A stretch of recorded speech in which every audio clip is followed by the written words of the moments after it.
Bonjour à tous et bienvenue pour une nouvelle chronique. Alors, faire ses courses, ça peut être un fléau, surtout quand les files d'attente sont énormes aux heures de pointe. Aujourd'hui, on va en parler avec Sophie. Bonjour Sophie. Bonjour Clémence. Journaliste à Capital.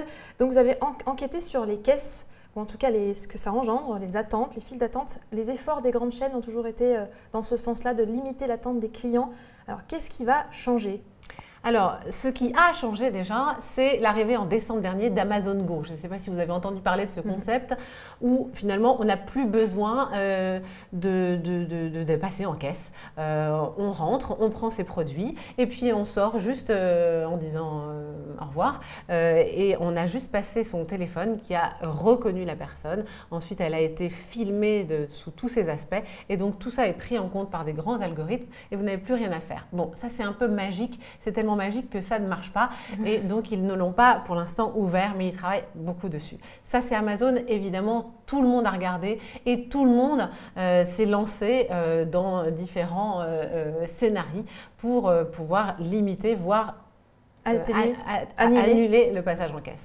Alors, dans votre papier, on apprend que les caisses automatiques, celles qu'on utilise quasiment tout le temps en ce moment, quand on a moins de 10 articles notamment, ne font pas gagner plus de temps que ça en fait, au contraire même.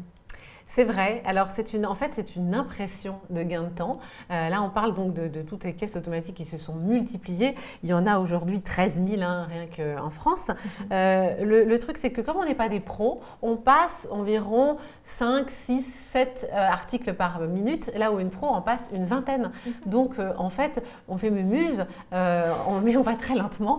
Et comme on a l'impression d'être actif, du coup, on ne voit pas le temps passer. Alors, expliquez-nous un petit peu à quoi ressemblera la caisse de demain. Oui, la caisse ou la non-caisse, comme on disait au début. Donc, en fait, tout va passer par le téléphone. Ce fameux smartphone qui fait tout maintenant va aussi être la télécommande shopping de demain. En gros, vous pourrez rentrer dans les magasins. Il y aura des étiquettes électroniques. Par simple contact de votre téléphone sur l'étiquette, le téléphone comprendra que vous avez acheté le produit en question. Vous le mettez dans votre caddie, etc., etc. Comme un peu avec les douchettes aujourd'hui que vous trouvez à l'entrée des hyper, oui, vous pouvez scanner. Alors maintenant, il n'y aura plus besoin de scanner, il y aura juste à faire ça, bing, bing, bing, bing, bing. Et puis, vous arrivez en caisse. Aujourd'hui, vous montrez votre portable, il y a un QR code qui s'affiche et c'est comme ça que vous payez. Demain, vous n'aurez même plus besoin de faire ça. Vous direz merci, j'ai fini. Vous partirez comme ça avec vos produits. Et comme avec Uber, en fait, votre compte qui aura été préalablement inscrit dans l'appli sera débité. C'est la mort de la caissière ?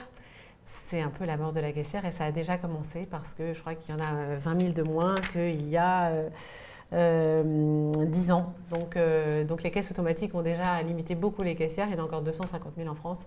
Et effectivement, après, ça va prendre énormément de temps. Donc toutes les caissières actuelles auront le temps de partir à la retraite. Merci beaucoup Sophie. Merci pour pour cet article à retrouver dans le dernier numéro de Capital.